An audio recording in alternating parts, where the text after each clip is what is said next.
call came at 2:30 on a Tuesday. I was reviewing quarterly reports when her name flashed on my screen.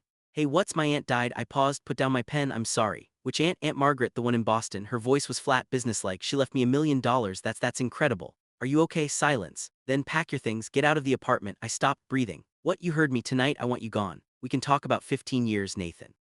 15 years of your failed businesses, your debt, your mediocre jobs. I carried us, I paid everything, and now I don't have to anymore. The line went dead. I sat there, stared at my phone, replayed the words. Then I stood, told my supervisor I had a family emergency, drove home. The apartment door was unlocked. She was sitting at the kitchen table, divorce papers spread out in front of her, 2 copies, a pen placed deliberately on my side. She looked up, arms crossed, waiting for the fight.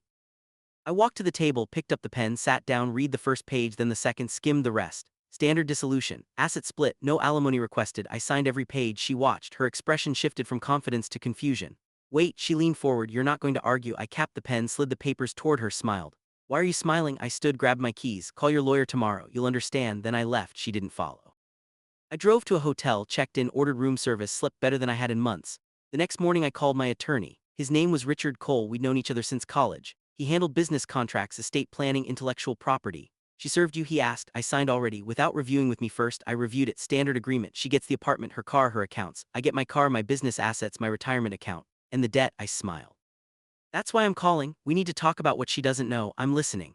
15 years ago we got married. Yeah, broke. I had student loans, 80,000. Car loan, credit card debt. She had nothing. Clean slate. Right. 3 years ago when I started the consulting firm, you helped me restructure everything. We moved all my personal debt into the business, made it a liability of the LLC, not personal debt. Correct.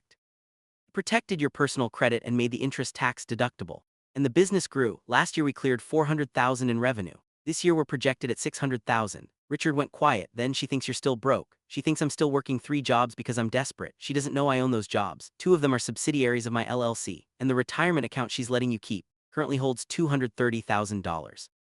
I stopped mentioning it 5 years ago. She stopped asking. Richard laughed. She has no idea. None. What about the apartment? Lease is in her name, has been for 7 years. I moved my name off when we restructured. She insisted, wanted the credit building in her name, so she gets an apartment she already solely owns. Exactly.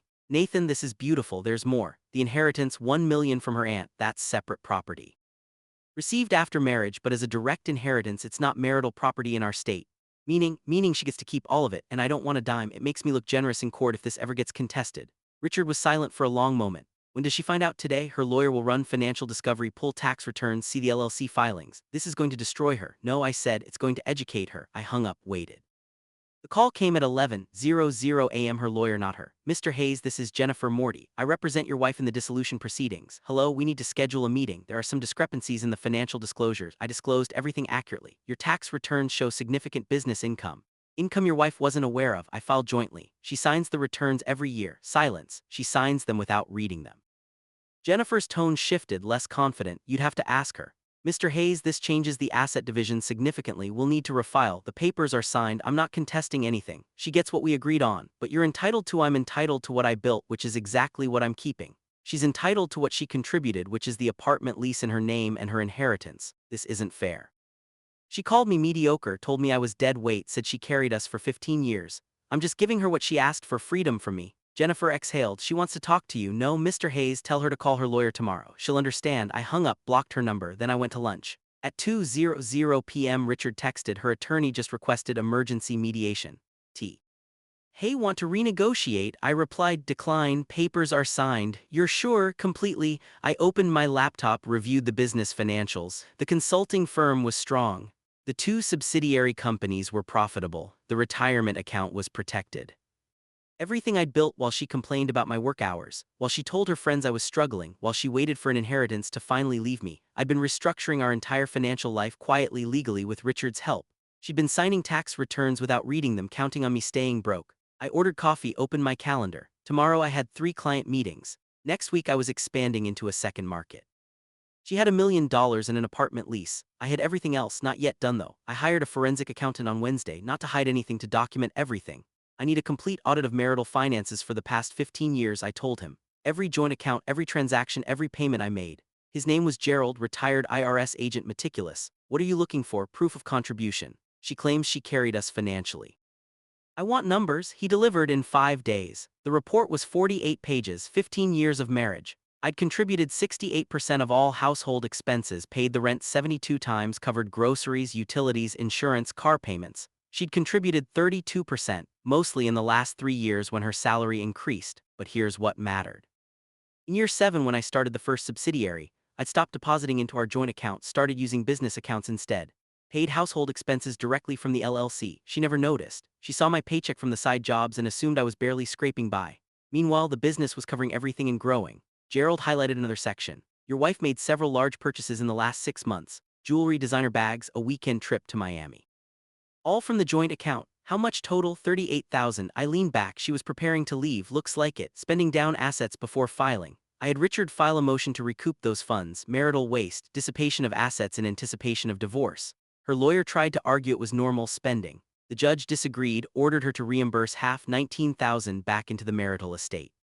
Which meant back to me, since I was the only one with claim to joint assets beyond the apartment. She didn't have 19,000 liquid. The inheritance was in probate, wouldn't clear for another 60 days, she had to borrow it. Richard called with the update. She's furious, tried to claim you're being vindictive. I'm being accurate. Her attorney asked again about settlement negotiations. What are they offering? She keeps the inheritance, you keep the business. She wants 40,000 from your retirement account to cover her legal fees and the reimbursement. Counter offer. She keeps the inheritance and the apartment, I keep everything else. No money changes hands. She'll never agree, then we go to court. I have 15 years of financial records showing I built everything while she spent freely and complained publicly. Richard paused. You're really going to burn this down? She lit the match. You filed the counter. Her response came back in 2 days. Rejected. Fine, we scheduled the court date.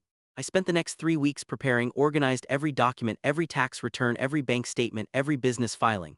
Richard compiled it into a trial binder, 3 inches thick. This is excessive, he said. The judge won't read all of this. I'm not taking chances. I also did something else. I contacted every mutual friend we had, 12 people, sent a simple message, going through a divorce, not asking you to pick sides.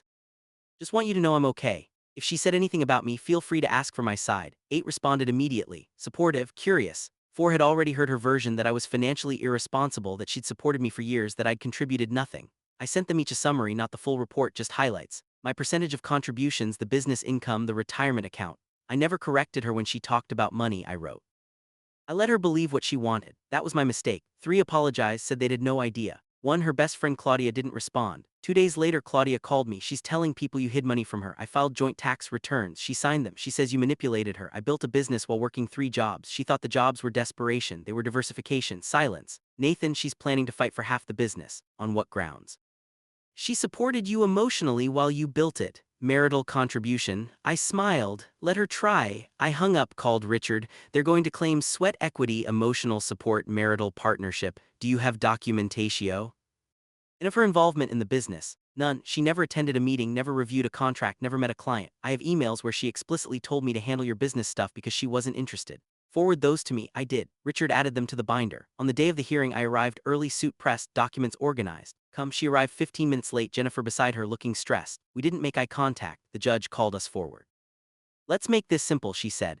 Mrs. Hayes, you're requesting what specifically? Jennifer stood. Your Honor, my client requests 50% of the marital business assets, citing her support during the judge held up a hand. Was Mrs. Hayes involved in the business operations? Not directly, but did she contribute capital, labor, expertise? She provided emotional support and maintained the household. So did Mr. Hayes, according to these financial records. The judge had read the binder.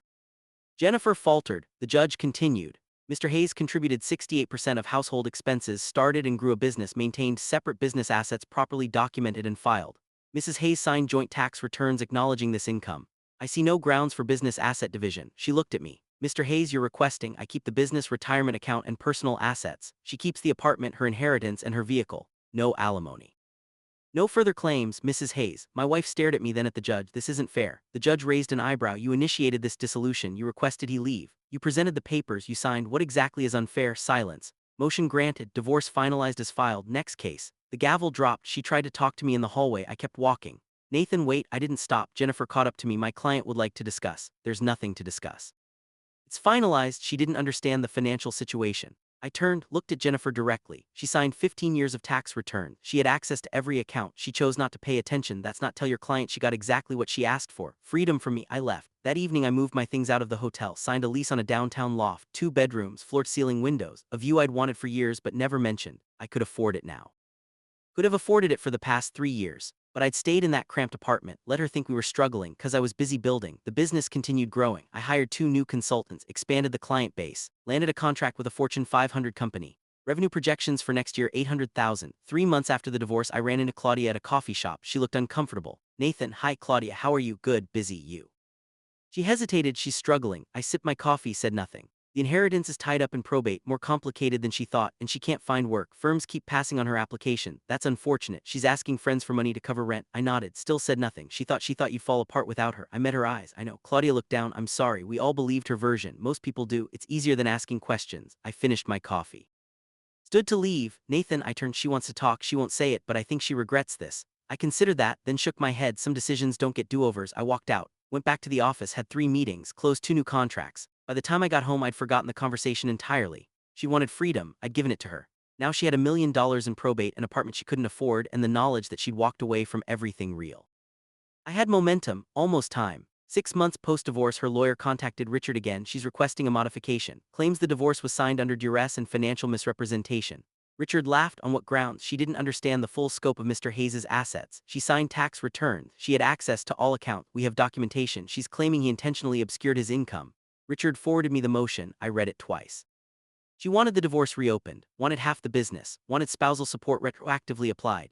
This is desperation, Richard said. She won't win. File a response. Include every signed tax return, every joint account statement, every email where she declined involvement in business matters, already drafted. The hearing was scheduled for 3 weeks out. I prepared differently this time. I hired a business valuator, had the LLC formally appraised. Current value $1.2 million. I also pulled records on her spending during the marriage, the vacations she'd taken alone, the girls' trips, the design. Our purchases, all funded by joint accounts, which meant funded by me since I contributed 68%.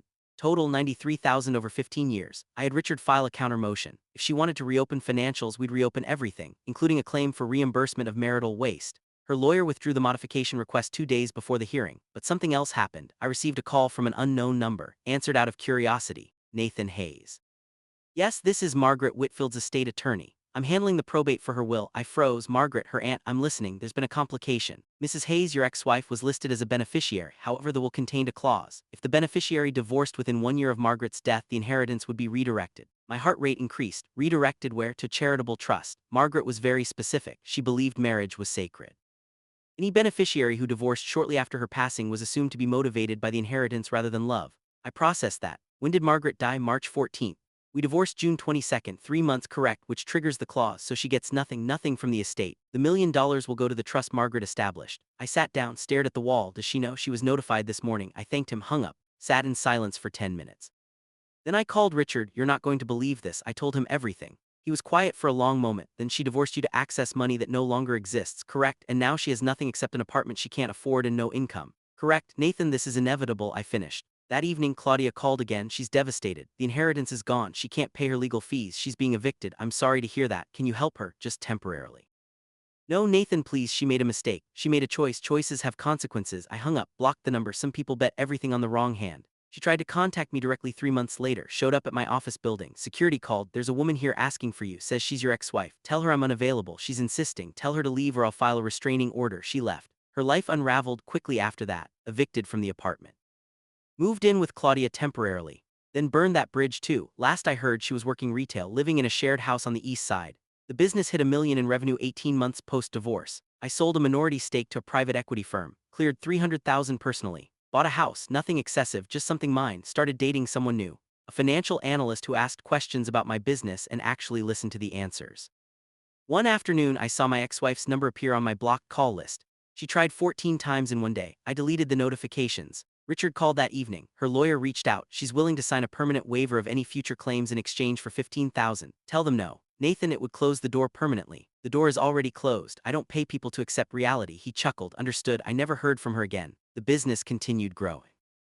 I promoted 2 employees, opened a second office. She'd wanted $1 million and freedom from a man she thought was failing. She got freedom. The money vanished, and the man she left built everything she'd assumed was impossible. Some lessons cost everything. I learned to build in silence. She learned that assumptions are expensive.